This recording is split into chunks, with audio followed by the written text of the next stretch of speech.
You obviously don't eat at places like this very often, do you? Patricia Wilson's voice dripped with condescension as she looked me up and down like I was something unpleasant stuck to her designer shoe. I smiled sweetly and adjusted my simple cardigan, letting her think she'd just delivered the insult of the century. What she didn't know was that I could buy this entire restaurant with the loose change in my investment account. If you're watching this, subscribe and let me know where you're watching from. My name is Monica Thompson, I'm 62, and until 20 minutes ago, I thought I was just a retired Spanish teacher meeting my future in-laws for the first time. Now I realize I'm apparently starring in some twisted social experiment where rich people see how badly they can treat someone they think is beneath them. The joke, as they say, is about to be on them. Let me back up and tell you how I ended up standing outside Manhattan's most exclusive steakhouse, dressed like I shopped at thrift stores, while my son David fidgeted nervously beside me. 4 years ago, my husband Charles passed away, leaving me his insurance company and what you might call a comfortable nest egg. $6 million comfortable, to be exact. I sold the business 18 months later, moved from our mansion to a cozy beach apartment in Sarasota, and started teaching Spanish online. Not because I needed the money, but because I liked staying busy and helping people learn something beautiful. Charles had built Thompson Insurance into one of the most respected commercial insurers in the tri-state area, handling major office buildings, shopping centers, and industrial complexes from New York to Pennsylvania. When we started out 40 years ago, we covered small businesses and residential properties. By the time I sold it, we were handling some of the most prestigious commercial real estate in the region. Not the biggest company in the industry, but definitely one of the most trusted. David had always been independent, just like his father. Full scholarship to Northwestern, worked his way through law school, never asked for a penny. He had no idea about the real size of his inheritance because, honestly, he'd never shown any interest in money beyond earning his own. Charles had deliberately kept business conversations away from the dinner table, wanting David to find his own path without the pressure of family expectations. When he called 3 weeks ago, practically glowing through the phone about this amazing woman named Brittany, I was thrilled. My boy was in love. "Mom, I want you to meet her parents before I propose," he'd said, his voice full of that nervous excitement that reminded me of when he was 7 and had found the perfect Mother's Day gift. I'm thinking of popping the question right there at dinner in front of everyone. Standing here now, watching Brittany scroll through her phone while completely ignoring my existence, I'm getting a very different picture of this romance. She's gorgeous, I'll give her that. The kind of Instagram-perfect beautiful that probably photographs well next to expensive handbags and tropical vacations. But in the 10 minutes since David introduced us, she hasn't made eye contact once, answered my questions with distracted mm-hms, and seems more interested in her social media followers than her potential future mother-in-law. The restaurant itself is intimidating by design. Floor-to-ceiling windows, marble everything, and the kind of lighting that makes everyone look like they're posing for a magazine cover.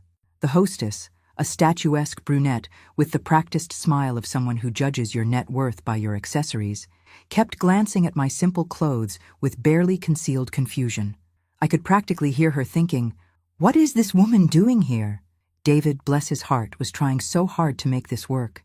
He'd worn his best suit, the navy one we'd picked out together for job interviews 3 years ago, and kept smoothing his tie like he was preparing for the most important presentation of his life, which in a way, he was. "They should be here any minute," he said for the 3rd time, checking his watch. "Dad always runs exactly 5 minutes late to make an entrance." Brittany finally looked up from her phone long enough to sigh dramatically. "David, your mother's cardigan is from Walmart.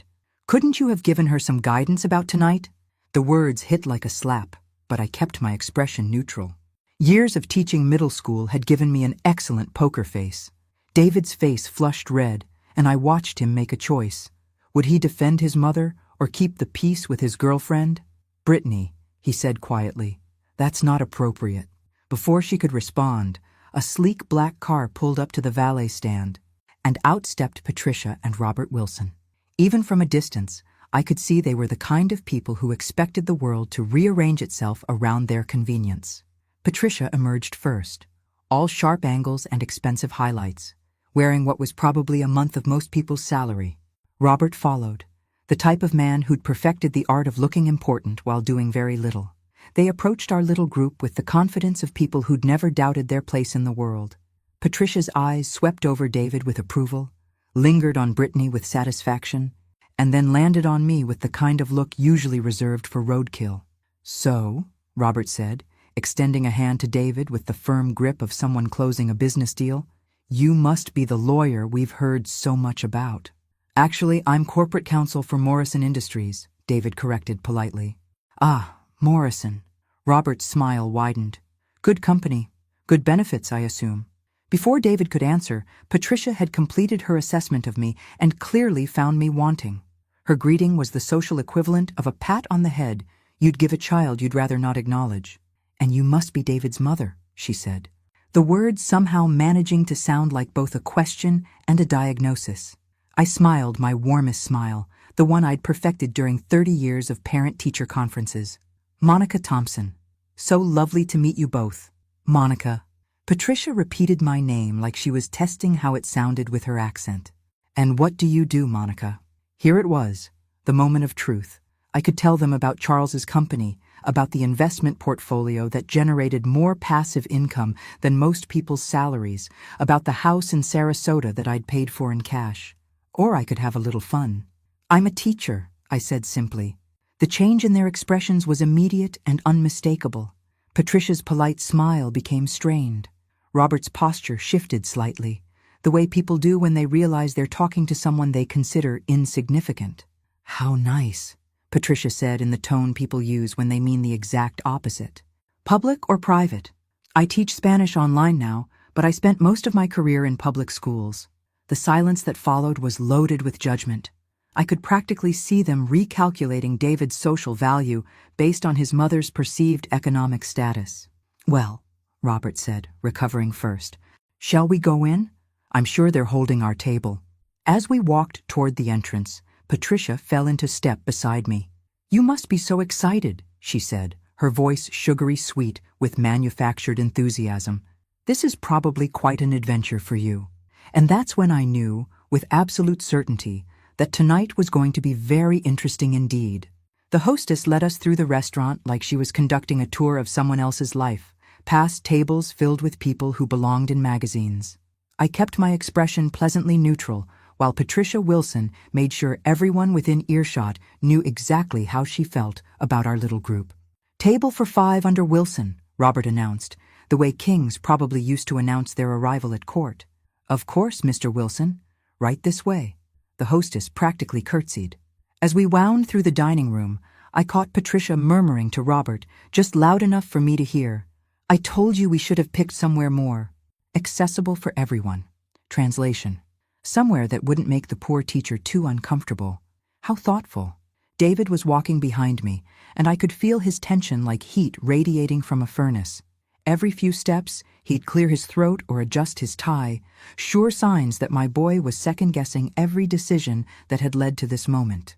Brittany, meanwhile, was busy taking selfies with the restaurant's crystal chandelier in the background, apparently preparing to document this milestone for her followers. Our table was positioned perfectly for people watching, which I suspected was exactly what Patricia had requested. Premium location, maximum visibility, ideal for showing off their daughter's catch to anyone who might be interested in their family's social climbing. "Isn't this lovely?" Patricia gushed as we settled into our seats.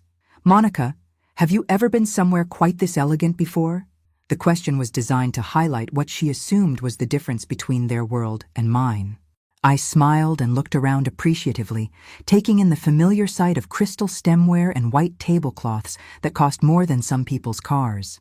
"It's beautiful," I said honestly. "Very impressive." Patricia's smile sharpened. "Yes, we've been members here for years. The wine list alone is worth the membership fee. Though I suppose wine isn't something do you drink wine, Monica?" "Occasionally," I replied, not mentioning that Charles and I had spent our anniversary 5 years ago in Tuscany, learning about vintages from winemakers who'd been perfecting their craft for generations. The waiter appeared. Professionally attentive, in the way that suggested he'd sized up our table and identified exactly who would be handling the bill. "Good evening.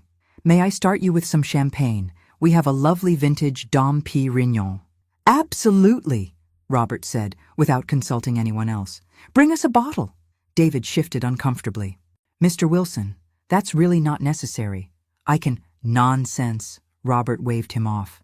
"This is a celebration, future family and all that."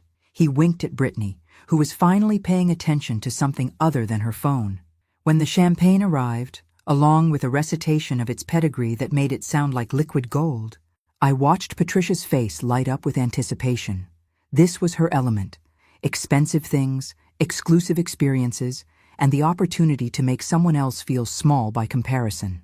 "A toast," Robert announced, raising his glass, "to new family connections and—" His eyes met mine with what he probably thought was kindness. "New experiences for everyone." We all raised our glasses, though David looked like he was drinking poison instead of champagne. I took a small sip and nodded appreciatively. It was excellent, though not quite as good as the bottle Charles and I had shared celebrating our 20th anniversary, but I kept that observation to myself. "So, Monica," Patricia began, settling in for what I recognized as an interrogation disguised as conversation, "tell us about your teaching career. It must be so rewarding working with children." "It was," I agreed, "though now I mostly work with adults who want to learn Spanish for business or travel." "Online, you said?" Robert asked, the way someone might ask about a hobby involving collecting stamps or training hamsters. "Yes, it's quite convenient. I can work from anywhere, really." "How modern," Patricia said, with the enthusiasm of someone discussing a particularly interesting case of food poisoning. "And the pay is adequate?" There it was, the money question, delivered with all the subtlety of a sledgehammer. David's face flushed crimson. "Patricia, that's really not—" "Oh, it's fine," I interrupted smoothly. "I make enough to keep myself comfortable." Patricia's expression suggested she found my definition of comfortable deeply suspicious. "And where do you live, dear?" "Sarasota. I have a small place near the beach." "How nice," she said in a tone that suggested it was anything but. "Rent, I assume?" This was getting fun. "No, I own it." A flicker of surprise crossed her face, quickly replaced by skepticism. "A little beach cottage. How charming." Brittany, who had been largely silent except for the occasional photo opportunity, suddenly perked up. "David told me you sold your house after your husband died. Was the mortgage too much to handle on a teacher's pension?" The question was asked with such calculated innocence that I almost admired her technique. Almost. "Actually, I sold because I wanted something smaller and more manageable," I replied. "The old house had too many memories." "Of course," Patricia nodded with manufactured sympathy. "These older homes can be such money pits. The maintenance alone must have been overwhelming for someone in your situation." David was gripping his champagne flute so tightly I worried it might shatter. "Mom's house was beautiful," he said firmly. "She and Dad worked very hard for everything they had." "Oh, I'm sure they did," Robert said, his tone suggesting he was humoring a child. "Public service is so important, even if it's not financially— what's the word I'm looking for? Rewarding?" Patricia supplied helpfully. "Exactly, not financially rewarding." I took another sip of my champagne and wondered how long I should let this continue before I started having some real fun. The evening was young, and these people were just getting warmed up. "Your husband," Patricia continued, "what did he do? Was he in education as well?" "Charles was in insurance," I said simply. "Ah, insurance," Robert nodded. "Claims processing, sales?"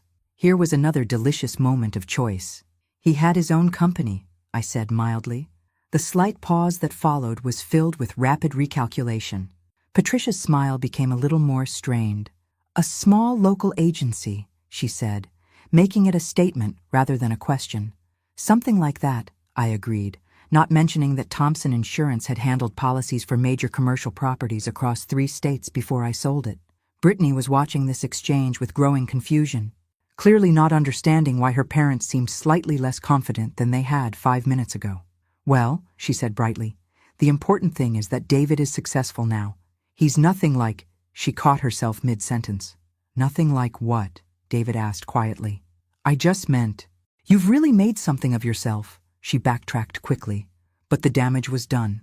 I could see in David's face that he was beginning to understand exactly what his girlfriend and her parents thought of his background, his family, and by extension, him. The waiter returned to take our dinner orders, and I settled back to enjoy what was shaping up to be the most entertaining evening I'd had in months. The appetizers arrived with the kind of theatrical presentation that made Patricia practically purr with satisfaction. "Oysters for the table," she'd announced, because Monica probably hasn't had many opportunities to try them. I bit my tongue to keep from mentioning that Charles and I used to visit Cape Cod every summer specifically for the oysters. But I was enjoying this little performance too much to interrupt. "Now, Monica," Robert said, attacking his oysters with the confidence of a man who'd never met a mollusk he couldn't conquer. "David tells us you've been very supportive of his career." "I'm proud of him," I said simply, watching my son's face as he tried to navigate the increasingly choppy waters of this conversation.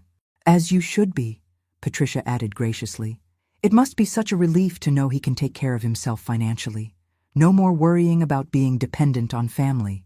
The word dependent hung in the air like smoke from a grease fire.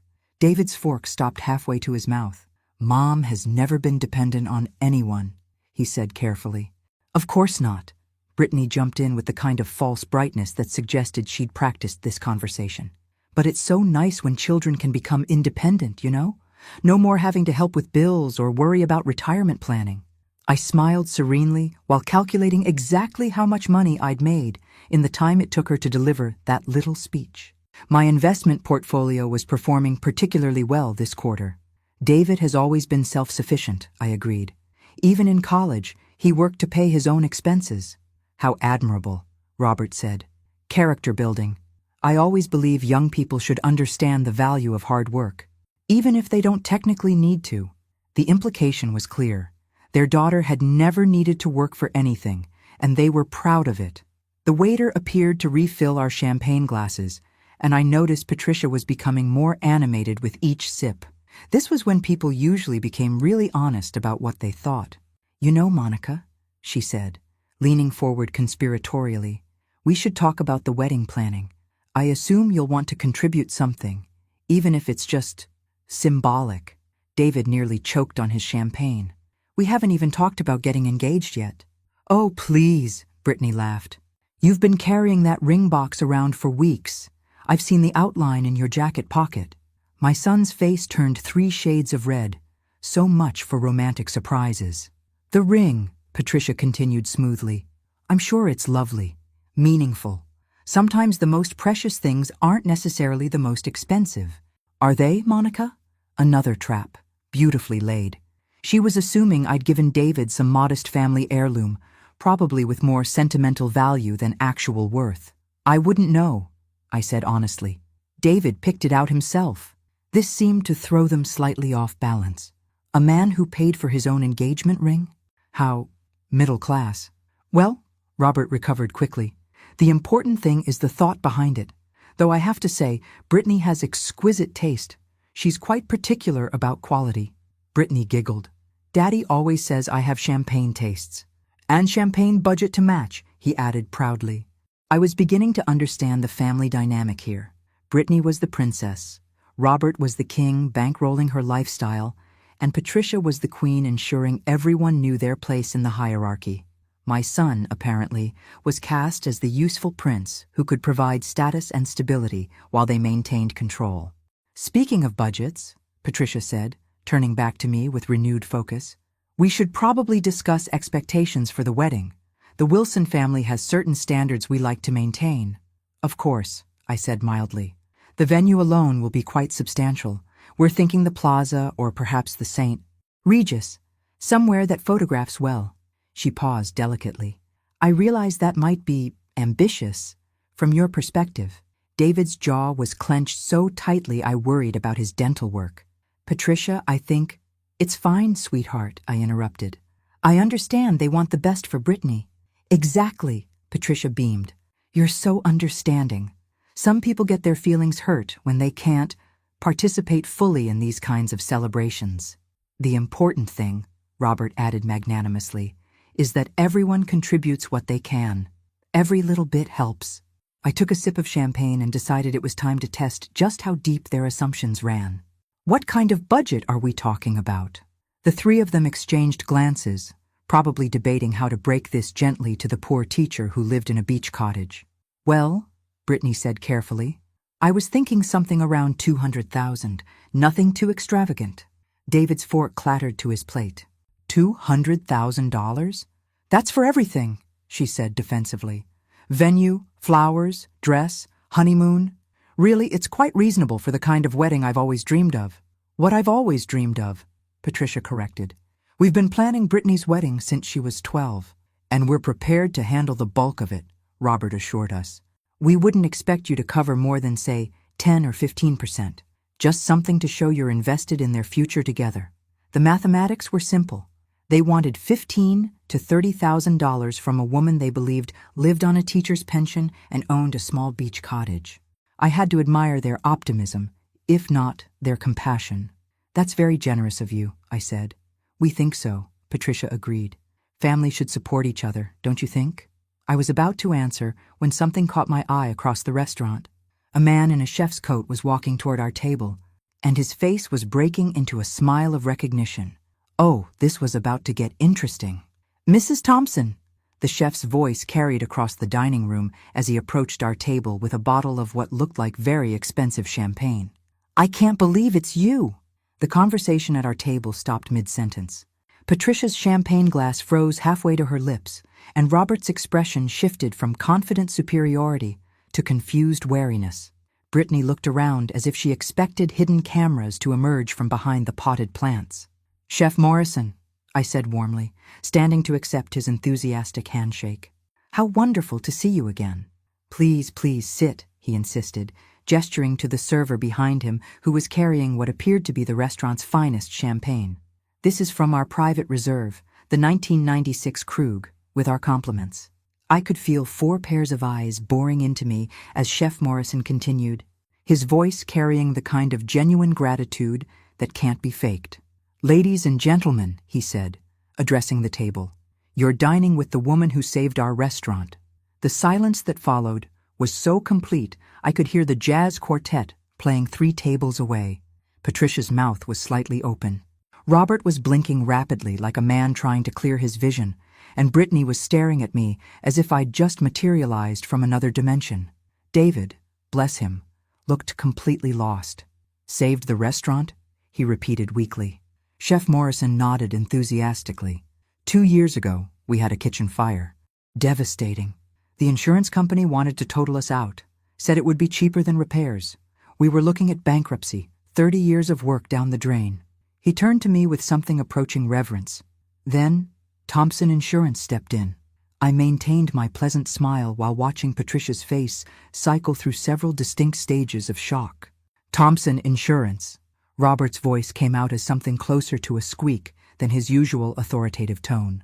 Mrs. Thompson's company didn't just approve our claim, Chef Morrison continued, clearly enjoying the opportunity to tell this story. They sent their own team of specialists, worked with the best restoration companies in the city, made sure we could rebuild better than before. Most insurance companies would have cut us a check and walked away. Thompson Insurance treated us like family. The server finished pouring the champagne into fresh glasses, and Chef Morrison raised his in a toast. To Mrs. Thompson, who believed in preserving something beautiful when it would have been easier to let it disappear. As he walked away, promising to send out their signature dessert, I settled back into my chair and took a sip of champagne that probably cost more than most people's monthly rent. The silence stretched on, broken only by the sound of Patricia's jewelry clinking as her hands trembled slightly. Your company, Robert finally managed. Was Thompson Insurance, I confirmed calmly. Was? Brittany's voice was barely a whisper. I sold it after Charles died. The new owners kept the name, but I felt it was time to simplify my life. David was staring at me with a mixture of confusion and dawning realization. Mom, you never said... I knew Dad had an insurance agency, but it grew over the years, I said simply. Patricia had recovered enough to speak, though her voice lacked its earlier confidence. How large... what kind of policies did you handle? Commercial real estate, mostly. Some personal lines for high-net-worth clients. I paused delicately. We covered major buildings throughout New York, New Jersey, and Pennsylvania by the time I sold. The mathematics were starting to sink in. I could see Robert doing calculations in his head, probably wondering what that level of commercial coverage might represent in annual premiums. The sale, he said carefully. That must have been substantial. It was adequate, I replied, using their own word back at them. Brittany was now looking at David with an expression I couldn't quite read. It might have been respect, or it might have been the look of someone recalculating the value of a stock she'd been planning to sell. David, she said slowly, you never mentioned— I didn't know, he interrupted honestly. Mom, why didn't you ever tell me how big the company was? You never asked, I said truthfully. And you were so proud of making your own way. I didn't want to overshadow that. The entire dynamic at the table had shifted like sand in an earthquake. Patricia, who had been treating me like an elderly relative they had to tolerate at family gatherings, was now looking at me with the kind of calculation usually reserved for tax assessments. Mrs. Thompson, she said, her voice now honeyed with a respect that had been notably absent an hour ago. We had no idea. You're so modest. I prefer simple living, I replied. Money doesn't have to be complicated. Robert was nodding eagerly now, probably wondering if he'd burned any bridges that could still be rebuilt. Absolutely. Wise financial planning, keeping things low-key, very smart approach. Speaking of the wedding, Brittany said, her voice now bright with renewed enthusiasm. Maybe we should think bigger. I mean, if we're really becoming family, shouldn't we celebrate properly? I looked at David, who was watching this transformation with growing understanding.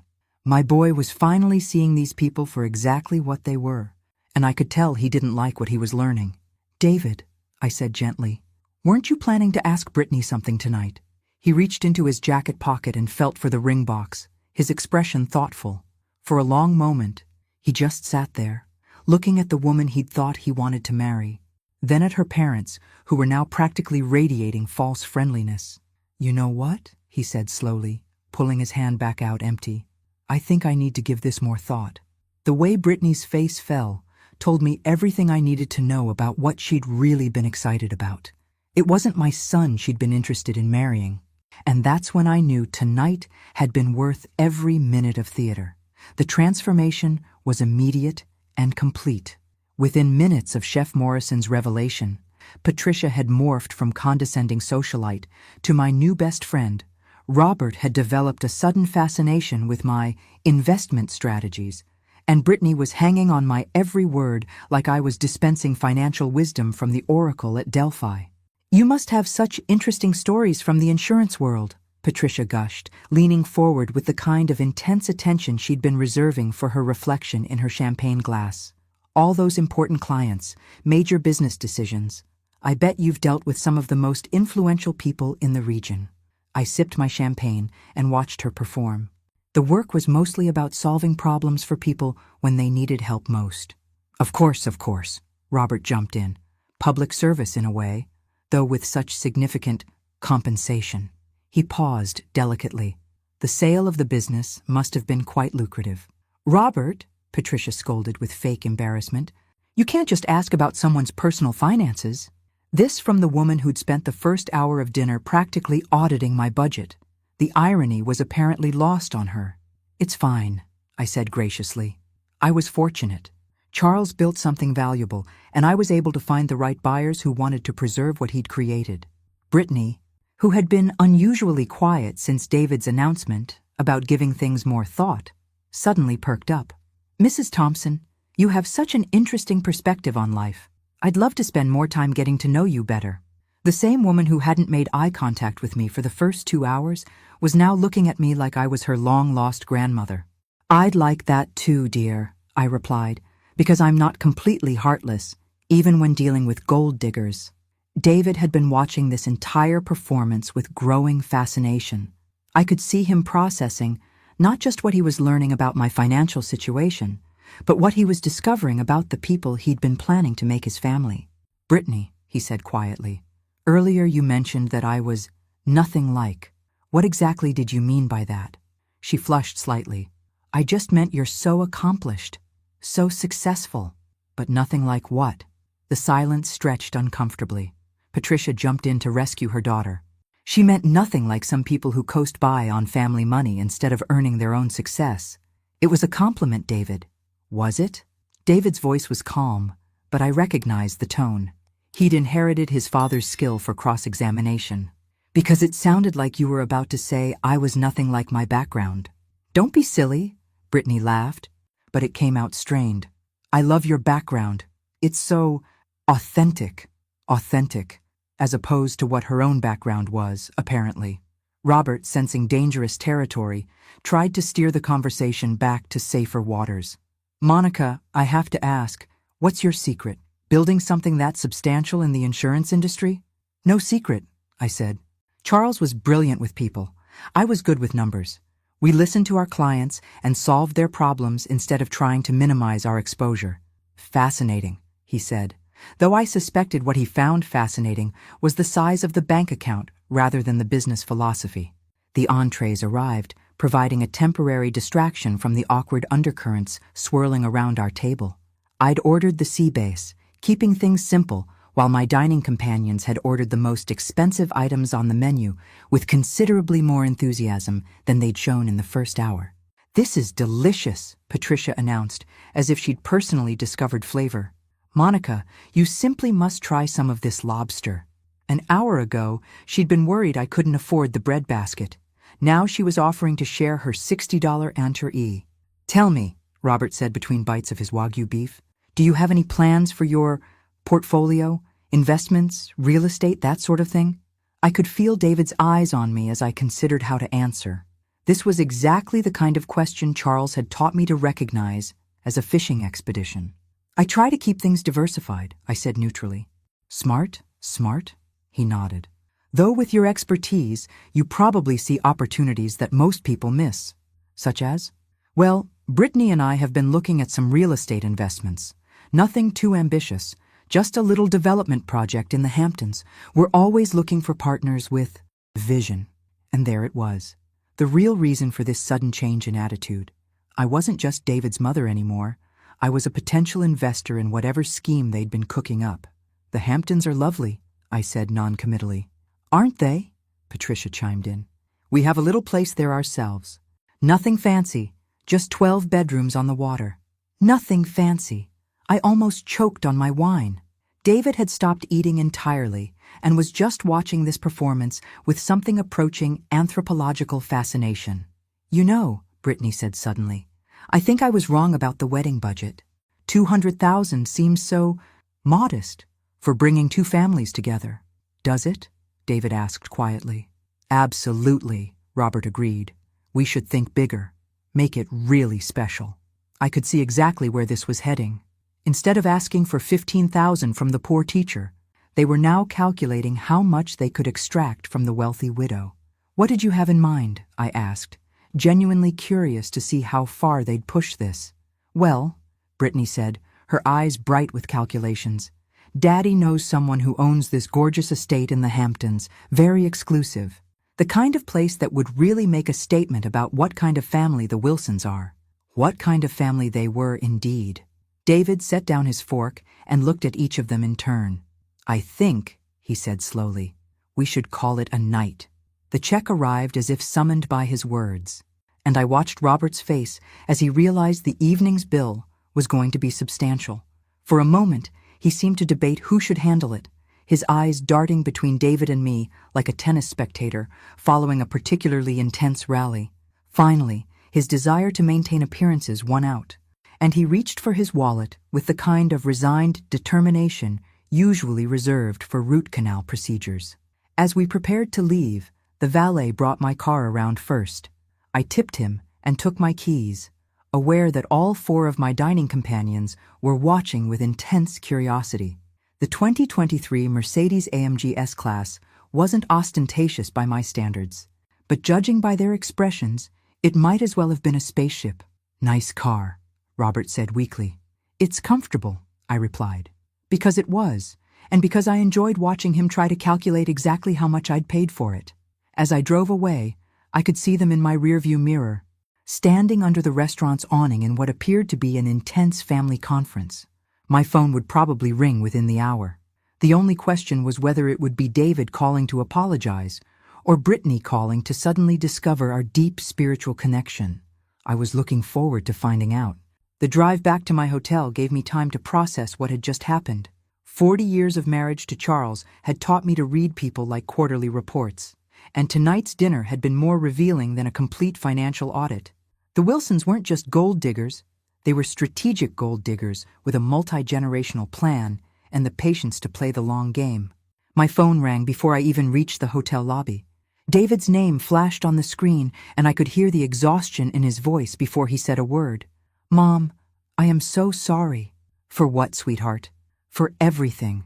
For not defending you, for letting them treat you like that, for being so blind about what they really wanted." I settled into the comfortable chair by my hotel room window, looking out at the city lights. "You don't owe me an apology, David. You needed to see who they really were. I feel like such an idiot. All those months, thinking Brittany loved me for me when, really—" He trailed off, probably processing the full scope of his miscalculation. "She's very beautiful," I said gently. "And very expensive, apparently." His laugh was bitter. "Did you hear her recalculating the wedding budget in real time? The moment she found out about the insurance company, suddenly 200,000 wasn't enough. I noticed that." "Mom, why didn't you ever tell me? About the company, about the money, about any of it?" I kicked off my heels and curled up in the chair, remembering a conversation I'd had with Charles years ago about this exact question. "Do you remember when you were 12 and wanted that expensive baseball glove? The Wilson A2000. You made me save my allowance for 6 months. You could have had it immediately. We could have bought you 20 of them without thinking twice, but you earned it and you appreciated it, and you learned something about the value of working for what you want. So you've been teaching me lessons my whole life. I've been letting you become the man you were meant to be without my money getting in the way. There's a difference." The silence on the other end stretched long enough that I wondered if we'd lost connection. "David, I'm here. I'm just thinking about everything differently now. About Brittany, about her parents, about what they saw when they looked at me." "What do you think they saw?" "A meal ticket. A nice, stable lawyer who could provide for their daughter's lifestyle while they maintained control." His voice turned sharper. "Did you see how they perked up when they started talking about investment opportunities? I swear Robert was about to pitch me a timeshare." That made me laugh. "A development project in the Hamptons?" "Actually." "Right, because of course it was." I heard him take a deep breath. "Mom, I need to ask you something, and I want you to be completely honest. Always. Did you dress down tonight on purpose? The simple clothes, the modest answers about your work, all of it?" I considered lying, or at least softening the truth. But David deserved better than that. "Yes." "Why?" "Because I wanted to see how they'd treat someone they thought was beneath them. How they'd treat you when they thought your mother was a liability instead of an asset. And they failed the test spectacularly." Another long pause. "I was going to propose tonight. I had the ring in my pocket, a whole speech planned. I was so nervous about making a good impression." "I know, sweetheart. If you hadn't been there, if I hadn't seen how they really behave when they think no one important is watching, I would have made the biggest mistake of my life. You would have figured it out eventually. Would I? Or would I have spent years making excuses for their behavior, convincing myself that their coldness was just protective instinct?" That was a harder question, and we both knew it. Love makes people willfully blind to red flags that would be obvious to anyone else. "What are you going to do now?" I asked. "Tomorrow morning, I'm going to return the ring and have a very honest conversation with Brittany about what I learned tonight." That sounds wise.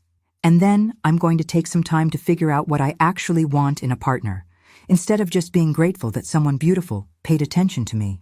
My heart broke a little at that last part. "David, you're an amazing man. Any woman would be lucky to have you. Any woman who actually wants me for me, you mean?" "Exactly." I heard him yawn and realized how emotionally exhausting this evening must have been for him. "Get some sleep," I said. "Tomorrow will be better." "Mom, thank you for protecting me, even when I didn't know I needed protection." After we hung up, I sat in the dark for a long time, thinking about the evening's revelations. In the space of 3 hours, I'd watched my son discover that the woman he loved was essentially a high-end escort, that her parents were sophisticated con artists, and that his own mother had been testing them all along. But I'd also watched him make the right choice when it mattered, even though it meant walking away from something he'd thought he wanted. The old Monica might have felt guilty about the deception, about manipulating the situation to expose the truth. But the woman who'd learned to navigate boardrooms full of men who underestimated her, who'd built a company from nothing and sold it for enough money to live comfortably for several lifetimes, knew that sometimes the most loving thing you can do is make sure someone you care about sees clearly. My phone buzzed with a text message from an unknown number. I opened it to find a photo of Brittany and her parents at what appeared to be an emergency family meeting in the restaurant's parking lot, along with a message. Mrs. Thompson, I hope we can put tonight's misunderstanding behind us. I'd love to have coffee tomorrow and start over. Brittany, I smiled, deleted the message, and turned off my phone. Some people never learn, but my son, thank goodness, was finally starting to. The city lights twinkled below as I prepared for bed, feeling lighter than I had in months. Tomorrow I'd fly back to Sarasota, to my simple life and my online Spanish students and my peaceful mornings by the beach. But tonight had been worth every moment of theater. The best investments, Charles used to say, weren't always about money. Sometimes they were about protecting the people you love from making choices they'd regret for the rest of their lives. Tonight, I'd gotten an excellent return on both. 5 days after our illuminating dinner, my peaceful Sarasota morning was interrupted by my phone buzzing with the intensity of an angry wasp. Brittany Wilson's name flashed on the screen for the 6th time since yesterday. I let it go to voicemail again, because some conversations are better had when you're fully caffeinated and emotionally prepared for combat. The messages had been escalating in desperation since David called off their engagement. The first was sweetly apologetic, the second was confused and hurt, the third was angry, and this morning's batch had crossed into territory that Charles would have called legally questionable. I was sipping my coffee on the balcony, watching pelicans dive for fish in the Gulf, when David called. Mom, are you okay? Brittany said she's been trying to reach you, and her parents are asking strange questions about our family. I'm fine, sweetheart. How are you holding up? Better than expected, actually. It's amazing how clear everything becomes once you stop making excuses for people. He paused. Though I should warn you, the Wilsons aren't taking this well. That was the understatement of the century.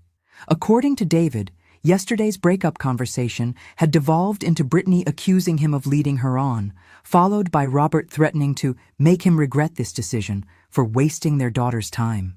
Patricia actually suggested I might be having a nervous breakdown, David continued with dark amusement. Apparently, no sane man would walk away from their perfect daughter. How thoughtful of her to provide a medical diagnosis. The best part was when Brittany offered to work on her attitude, if I'd reconsider. Like basic human decency was a character flaw she could adjust for the right price. The doorbell interrupted our conversation, which was odd because my building had a security gate and I wasn't expecting anyone. David, I need to go. Someone's at my door. Mom, be careful. Robert made some pretty specific threats yesterday about our family needing to learn some respect. Through my peephole, I saw a young man in a delivery uniform holding an enormous bouquet of white roses. 3 dozen, at least, the kind of arrangement that cost more than most people's monthly car payments. Delivery for Monica Thompson, he announced when I opened the door. The card was written in Patricia's distinctive handwriting. Dear Monica, I hope these beautiful flowers can help us bloom into the friendship we're meant to have. Let's put our little misunderstanding behind us. Call me Patricia Wilson. Little misunderstanding. As if discovering your son's fiancé was a gold digger was just a minor communication hiccup. I was arranging the roses in my largest vase when the phone rang again. This time, it was Robert Wilson himself, his voice carrying the kind of forced joviality that suggested he'd rehearsed this conversation. Monica, I hope you received Patricia's flowers. Beautiful, aren't they? They're lovely, thank you. Listen, I think we all got off on the wrong foot the other night. Nerves, you know. Meeting new family is always stressful. I could practically hear him reading from notes. Of course, I said neutrally. The thing is, Patricia and I have been talking, and we realize we may have misjudged your situation. We'd love to have you over for dinner this weekend. Really get to know each other properly. That's very kind. But David and Brittany have decided not to pursue their relationship. Oh, that. He laughed as if David had simply chosen a different entre a. Young people, you know. They have these little disagreements. I'm sure they'll work it out. The confidence in his voice was remarkable. Apparently, in Robert Wilson's world, mere mortals didn't break up with his daughter. They just needed time to come to their senses. Robert, I think David was quite clear about his decision. Monica. His tone shifted to what he probably thought was fatherly wisdom. You're a successful businesswoman. You understand that sometimes the best deals require negotiation, compromise. This isn't a business deal. Isn't it? Though, two families joining resources, building something together. That's exactly what business is. I set down my coffee cup and looked out at the water, where a family of dolphins was playing in the surf. Such simple creatures, with such uncomplicated lives. What exactly are you suggesting? Robert? I'm suggesting we're all adults here. Brittany made some mistakes, said some things she shouldn't have. But she's young, she's learning. With the right guidance, he paused meaningfully, the right family influences, she could become exactly the kind of woman David deserves. And what would this guidance cost? Cost? He laughed, but it sounded strained. Family doesn't cost anything, Monica. Family is an investment. There it was. The real proposal. They wanted to buy their way back into David's life, using my money to finance their daughter's personality makeover. That's an interesting perspective, I said. I knew you'd understand. A woman with your experience, your resources, you know that sometimes you have to invest in potential rather than current reality. Like a fixer-upper. Exactly. You get it. So what do you say? Dinner this weekend? We can discuss how to move forward. I could have ended it there, told him firmly that David had made his choice and it was final. But something in his tone, the casual assumption that my money could solve any problem, including his daughter's fundamental character flaws, sparked the same instinct that had made me test them at the restaurant. I'll think about it, I said. Wonderful. Patricia will be so pleased. She's already planning the menu. After I hung up, I called David back. They want to buy you back, I told him. What do you mean? Robert just offered to have Brittany undergo some sort of personality renovation program, funded by yours truly, to make her worthy of you. The silence stretched so long, I thought we'd lost connection. David? I'm here. I'm just trying to process the fact that they think love is something you can purchase with the right down payment. Apparently, in their world, everything has a price. What did you tell them? I smiled, watching the dolphins play. That I'd think about it. Mom, please tell me you're not actually considering this. Oh, sweetheart, I would never interfere with your happiness for money. But I am curious to see exactly how far they're willing to go to get their hands on my bank account. The laughter in David's voice told me he was finally starting to appreciate the darker humor in this situation.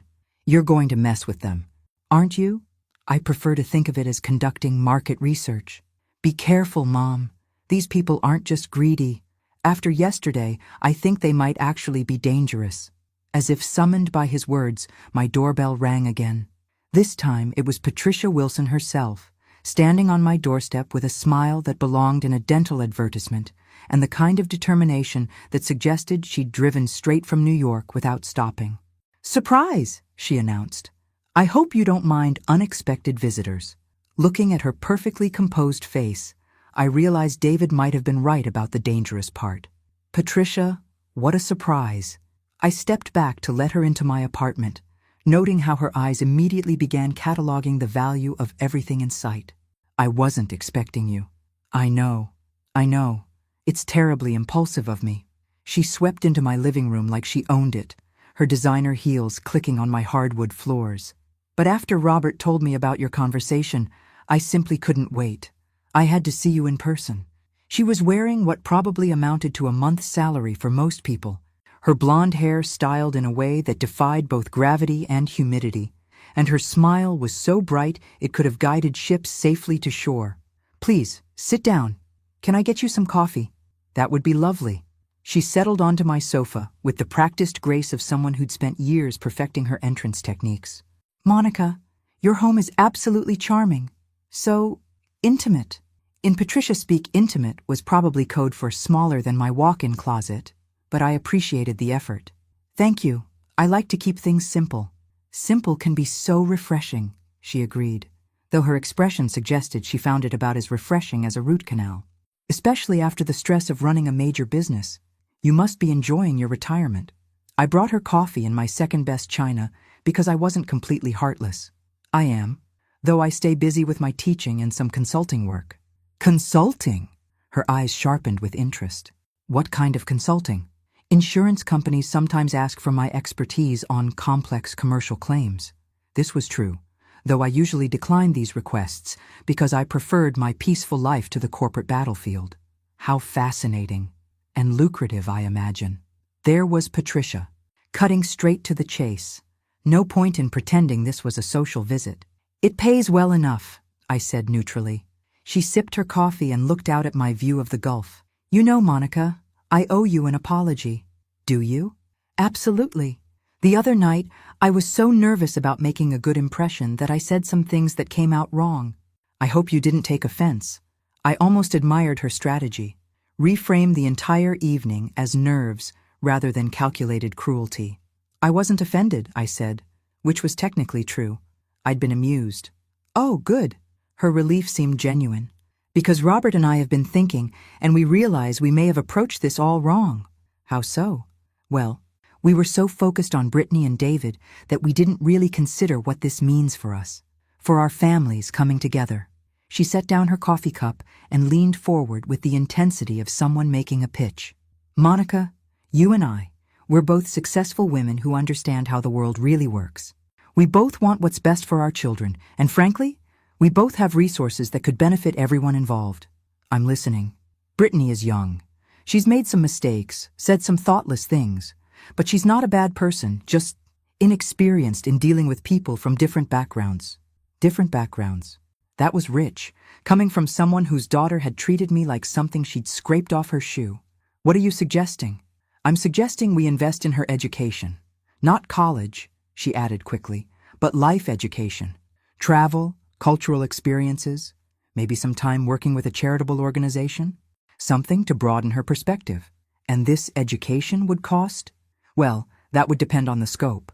A year in Europe, learning about different cultures, working with underprivileged communities, it could be quite transformative. I had to give her credit for creativity. She was essentially asking me to fund a gap year for her adult daughter to learn basic human empathy. That's an interesting idea, I said. Patricia's smile brightened. I knew you'd understand. A woman with your background, your success, you know that sometimes the best investments are in people. And while Brittany is having these life experiences, what would David be doing? Waiting for her, of course. True love is worth waiting for, don't you think? True love. From the woman whose daughter had suggested David was nothing like his background, and whose parents had spent dinner calculating my net worth. How long would this education take? Well, meaningful change doesn't happen overnight. I'd say at least 18 months, maybe 2 years. Enough time for Brittany to really grow as a person. 2 years of keeping David on hold while I funded his ex-fiancée's personal development tour. The audacity was breathtaking. That's quite a commitment, I said. The best things always are. Patricia leaned back, apparently confident she'd made her sale. Of course, we wouldn't expect you to handle all the expenses. Robert and I would contribute what we could. And what amount were you thinking? Well, for a truly comprehensive program, with the right schools and experiences, we'd probably need around $300,000, maybe $400 if we really want to do it right. $400,000 to teach her daughter not to be a terrible person. And that was just Patricia's opening bid. That's quite a substantial investment, I observed. But think of the returns, Monica. A transformed Brittany, a grateful David, 2 families united in a way that honors everyone's contributions. I set down my coffee cup and looked at this woman who had driven 5 hours to sit in my living room and ask me to pay nearly $500,000 to rehabilitate her daughter's character. Patricia, can I ask you something? Of course. Do you actually believe Brittany loves David? The question caught her off guard.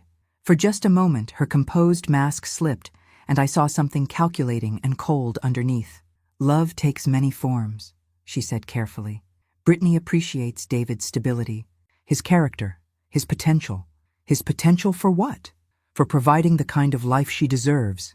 There it was. The truth, finally. David wasn't a person to them. He was a means to an end. And I wasn't a future family member. I was a financial resource to be exploited. That's an honest answer, I said. Honesty is important in family relationships, Patricia agreed, apparently not realizing she'd just confirmed everything I'd suspected about her daughter's motivations. My phone buzzed with a text from David. Mom, Brittany just called crying, saying her mother is at your house trying to fix everything. Are you okay? I smiled and typed back. Having coffee with Patricia, learning a lot about their family values. Monica? Patricia's voice interrupted my texting. You seem distracted. Just David checking in. He's very protective of his mother. As he should be. You're obviously very important to him. And Brittany is obviously very important to you. She's everything to me, Patricia said. And for the first time, I heard genuine emotion in her voice. I just want her to be happy. Even if that happiness comes at someone else's expense. The mask snapped back into place. I'm not sure what you mean. I think you do. We stared at each other across my coffee table, two women who understood exactly what the other was thinking. The polite pretense had finally worn thin. Monica, Patricia said slowly, I think we need to be very clear about what's at stake here. The tone in her voice suggested this conversation was about to take a decidedly different direction. Patricia's smile had vanished completely, replaced by something sharper and considerably less friendly. She set down her coffee cup with the precise control of someone managing their temper, and when she spoke again, her voice carried a subtle edge that raised the hair on my arms. Monica, I think we've been dancing around the real issue here. Have we?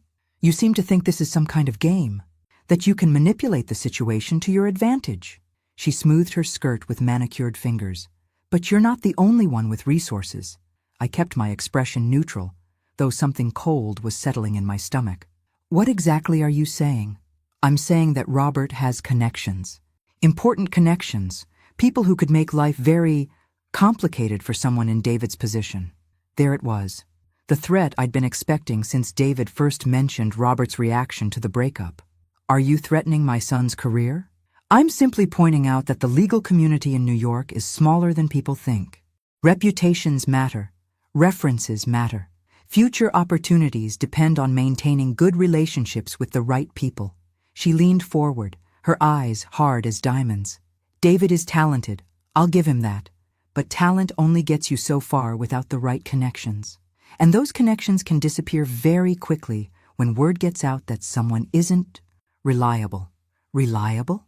The kind of man who leads a young woman on for months, lets her plan a future, introduces her to his family, and then abandons her the moment he finds a better financial opportunity. The audacity was staggering. She was rewriting the entire story, casting David as the villain and Brittany as the victim. That's not what happened, isn't it? From where I sit, David pursued my daughter aggressively, made promises about marriage, and then dropped her like yesterday's newspaper the moment he discovered his mother's wealth. That's the story people will hear. I felt my hands clench in my lap. This woman was calmly outlining a plan to destroy my son's reputation with lies, and she was doing it while sitting in my living room drinking my coffee. You can't seriously believe anyone would accept that version of events. Oh, Monica. Her smile returned, but it was nothing like the synthetic warmth from earlier. You really don't understand how this works, do you? Truth is whatever the right people say it is. And Robert knows all the right people. She stood up and walked to my window, looking out at the Gulf like she was considering purchasing it. Your son works for Morrison Industries. Did you know that Robert sits on the advisory board for Morrison's primary insurance provider? Fascinating coincidence, isn't it? My blood ran cold, even though I remembered what Marcus had told me about these advisory positions being largely ceremonial. You wouldn't. I wouldn't want to, Patricia corrected. But if David continues to humiliate my daughter, continues to make our family look foolish, well, she shrugged. These things have a way of working themselves out. What do you want? I want my daughter to be happy. I want David to honor the commitment he made to her. And I want you to stop interfering in their relationship. And if I don't, then David's career takes a very unfortunate turn. Maybe he gets labeled as difficult to work with. Maybe questions arise about his judgment. Maybe opportunities start going to other people. She turned back to face me. The legal field is brutally competitive, Monica. One whisper campaign can end everything he's worked for. I stood up slowly, every muscle in my body tense with controlled fury. You're asking me to force my son into a marriage with someone who doesn't love him. I'm asking you to stop sabotaging my daughter's happiness for your own selfish reasons. My selfish reasons? Oh, please. Patricia's laugh was sharp as broken glass. You think I don't see what this is really about? You can't stand the thought of sharing David with another woman.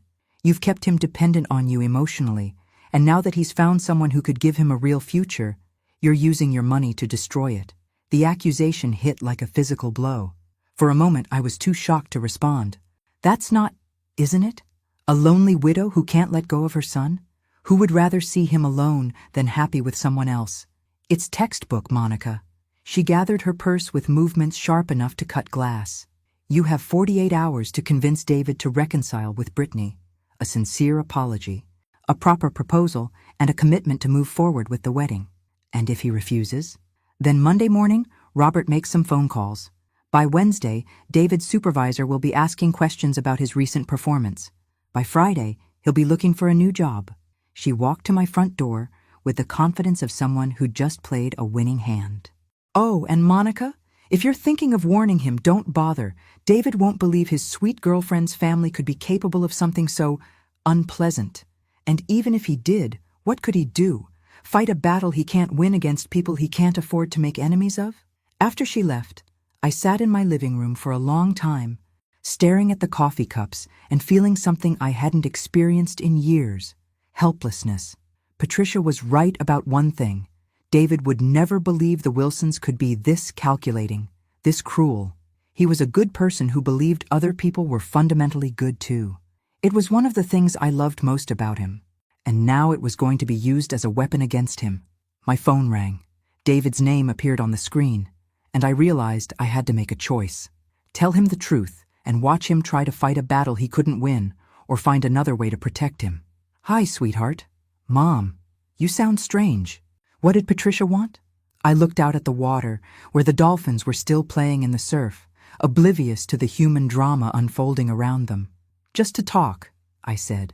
Family things. But as I hung up, I was already forming a plan.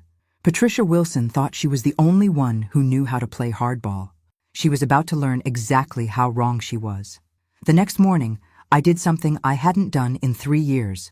I called my former business partner and very old friend, Marcus Chen, who now ran the largest commercial insurance brokerage on the East Coast. Monica Thompson, his familiar voice boomed through the phone. I was wondering when you'd get tired of retirement and come back to play with the big boys. Hello, Marcus. I need a favor. Name it. I still owe you for the Morrison Industries account you threw my way when you sold the company. Morrison Industries. The same Morrison Industries where David worked, and where Robert Wilson apparently thought he had influence. Tell me about Robert Wilson, I said. Bobby Wilson? That pompous windbag from Wilson Financial? What do you want to know? Everything. Marcus's laugh rumbled through the phone. Monica, that man couldn't manage a lemonade stand without going into debt. He talks a big game about his connections, but most of his business comes from one client, his father-in-law's construction company. What about his board positions? Board positions? Plural? Marcus snorted. He's on the advisory board for Morrison's insurance provider, but that's basically a fancy title they give major clients, so they feel important. He has about as much real influence as the company mascot. I felt the first spark of hope I'd had since Patricia's visit. Marcus, I need you to make some calls. Find out everything you can about Wilson Financial's actual position, their debt situation, their client list. And I need it by tomorrow. Consider it done. But Monica, what's this really about? Someone made the mistake of threatening my son. The silence that followed was loaded with understanding. Marcus had known me for 20 years, had seen me demolish competitors who thought they could intimidate Charles or undermine our company. How thoroughly do you want them educated? I don't want them destroyed. Marcus, I want them to understand the difference between having influence and having power. By Thursday afternoon, I had a complete financial profile of Wilson Financial sitting on my kitchen table. The picture it painted was even worse than I'd imagined. Robert Wilson was essentially running a house of cards, using new investments to pay returns to existing clients while skimming management fees off the top. The only thing keeping him afloat was his father-in-law's construction contracts, and according to Marcus's sources, even that relationship was strained due to some questionable billing practices. More importantly, I now knew exactly why they were so desperate to get their hands on my money. My phone rang, and I smiled when I saw the number. "Hello, Robert. Monica. I hope Patricia's visit yesterday was productive. She said you two had a very enlightening conversation." "We certainly did." "Excellent. So I assume you've had time to think about our proposal regarding Brittany's education?" "I have. And I think it's a wonderful idea. In fact, I'm prepared to fund the entire program myself." The silence on the other end stretched so long I wondered if he'd fainted. The entire program? 400,000. Wasn't it? To help Brittany become the woman David deserves? Yes, that's right. Perfect. I'll have my attorney draw up the paperwork. Of course, given the amount involved, I'll need to do some due diligence on your family's financial situation. Standard procedure for any significant investment. Due diligence? Oh, nothing invasive. Just basic financial statements, tax returns for the last 5 years, a credit report. My fiduciary responsibility, you understand. Another long silence. "Monica, I'm not sure that's necessary. This is a family matter, not a business transaction." "Robert, $400,000 is always a business transaction. Surely a man with your experience understands that." I could practically hear him sweating through the phone. "Perhaps we should discuss this in person." "Absolutely. Why don't you and Patricia come down to Sarasota this weekend? Bring Brittany too. I'd love to meet with your financial advisor and really understand how this education program would work." "Our financial advisor?" "Of course. A family of your obvious success must have excellent professional guidance. I'm looking forward to comparing strategies." When he hung up, claiming he needed to coordinate schedules, I knew I had them exactly where I wanted them. My phone immediately rang again. This time it was David. "Mom, what's going on?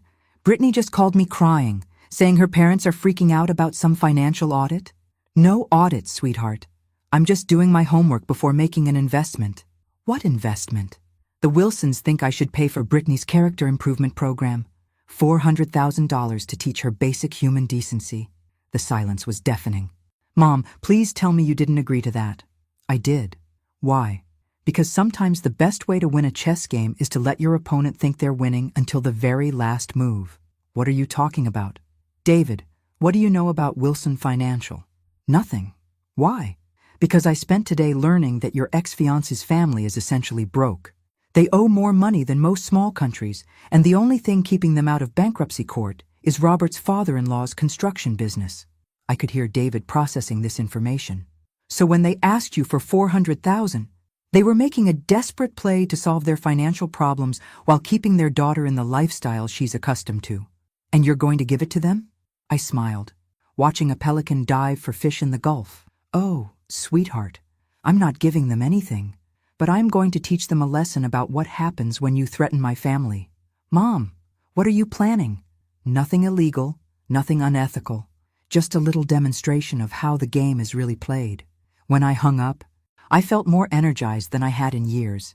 Charles always said the insurance business taught you to think 3 moves ahead, to anticipate every possible outcome and prepare for all of them. The Wilsons had made one critical mistake. They assumed I was just a lonely widow with more money than sense. They were about to learn exactly how wrong they were. Saturday morning arrived with the kind of perfect Florida weather that makes people understand why anyone would choose to live here. I'd spent Friday preparing for what I expected to be the most entertaining weekend I'd had in years, and by the time the Wilsons' rental car pulled into my building's visitor parking, I was ready for them. They emerged from their car looking like refugees from a country club crisis. Robert's usual confidence had been replaced by nervous energy. Patricia's smile seemed painted on with industrial-strength makeup, and Brittany looked like she'd rather be anywhere else on Earth. Perfect. "Monica!" Patricia called out with forced enthusiasm as they approached my door. "Thank you so much for having us." "My pleasure. Please come in." I led them into my living room, where I'd arranged several manila folders on the coffee table next to a selection of pastries from Sarasota's finest bakery. Sometimes the most devastating weapons are delivered with powdered sugar. Coffee, anyone? I asked pleasantly. While I served refreshments, I watched them notice the folders. Robert's face went through several interesting color changes. Patricia's hands developed a slight tremor, and Brittany kept looking between her parents with growing confusion. So, I said, settling into my favorite chair with my coffee, let's talk about this education program for Brittany. About that, Robert began, his voice strained. We've been reconsidering the scope of the program. Perhaps something more modest would be appropriate. Nonsense. 400,000 is exactly the right amount. I picked up one of the folders and pretended to study it. Although I have to say, Robert, after reviewing your family's financial position, I'm surprised you need my help at all. The silence that followed was thick enough to cut with a knife. You see, I continued conversationally, according to these reports, Wilson Financial shows assets of over $12 million. That's quite impressive. Those reports are confidential, Robert said weakly. Were confidential, I corrected. But when someone threatens my son's career, I tend to become very thorough in my research. Patricia's teacup rattled against its saucer. Threatens? I don't know what you mean.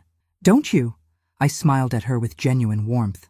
Patricia, yesterday you sat in this very room and told me that if David didn't marry your daughter, Robert would use his influence to destroy his career. Brittany's head snapped toward her mother. What? You explained, I continued, that Robert's position on Morrison Industries' insurance board gave him the power to ruin David's reputation and end his professional future. Mom, is that true? Brittany's voice was barely a whisper. Patricia's mouth opened and closed like a fish gasping for air. The interesting thing, I went on, is that Robert's board position is purely advisory. He has no actual power over personnel decisions at Morrison Industries. In fact, according to my sources, the board barely tolerates him. Robert had gone completely pale. Monica, I think there's been a misunderstanding. Oh, there's been a misunderstanding, all right. You misunderstood who you were dealing with. I stood up and walked to my window, looking out at the Gulf where a family of dolphins was playing in the morning surf. You see, Robert, when you threatened my son, you made this personal. And when things become personal, I stop playing nice. I turned back to face them, noting that Brittany was now staring at her parents with something approaching horror. So here's what's going to happen. You're going to go back to New York, and you're going to leave David alone. You're going to stop calling him, stop texting him, and definitely stop threatening him. And if we don't? Robert's voice was barely audible. Well, that's where things get interesting. I smiled and picked up another folder. You see, I've been in the insurance business for 30 years. I know exactly how to evaluate risk. And right now, Wilson Financial represents a very significant risk. I opened the folder and glanced at the top page. Your debt-to-asset ratio is catastrophic. You're 3 months behind on office rent, and your largest client is considering terminating their contract. The only thing keeping you afloat is your father-in-law's loyalty, and I understand even that's becoming strained due to some creative billing practices. Patricia was now openly shaking. How do you know all this? Because when someone threatens my family, I make it my business to know everything about them. I sat back down and took a sip of my coffee. Here's what I could do if I chose to. I could make a few phone calls to some old friends in the industry, share some concerns about Wilson Financial's stability, suggest that potential clients might want to look elsewhere for their financial planning needs. The implications hung in the air like smoke. Or, I continued pleasantly, I could recommend your services to some very wealthy friends who are looking for exactly the kind of creative, financial management you specialize in. Robert's eyes lit with desperate hope. You would do that? I might.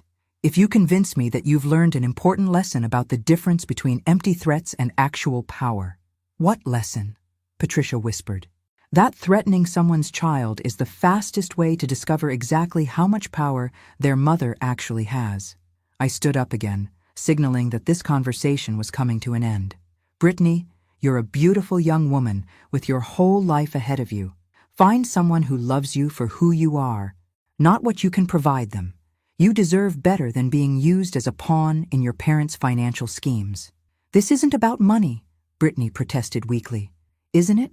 Then why did you only become interested in David's background after you learned about mine? She had no answer for that. Robert, Patricia, you're both intelligent people who got desperate and made some very poor choices. Learn from this experience. Do better. As they gathered their things to leave, Robert turned back to me with something like respect in his eyes. How did you know we couldn't actually hurt David's career? Because I built a career on knowing the difference between threats and capabilities. You had neither. After they left, I called David. It's over, sweetheart. They won't bother you again. What did you do? I reminded them that in any negotiation, the person with the most accurate information usually wins. Mom, you're kind of terrifying when you want to be. I prefer thorough. But David, remember this. The best way to deal with bullies is to be absolutely sure of your facts and never let them see you sweat. Is that why you never told me about the money? So I'd learn to stand on my own? That's exactly why. You're strong enough to build your own life, make your own choices, and yes, even make your own mistakes. I just wanted to make sure you'd have the tools to clean up any messes along the way. As I hung up, I felt the satisfaction that comes from a job well done. The Wilsons had learned an expensive lesson about the difference between having money and understanding power. David had learned to trust his instincts about people's character, and I had learned that retirement didn't have to mean becoming invisible. Sometimes the most important battles aren't fought for money or status, but for the people we love and the values we refuse to compromise. The dolphins were still playing in the surf, and my coffee was still warm, and for the first time in years, I felt like the woman Charles had fallen in love with, strong enough to stand alone, smart enough to see 3 moves ahead, and fierce enough to protect the people who mattered most. Some lessons are worth whatever they cost to teach, and some victories are worth savoring long after the battle is over.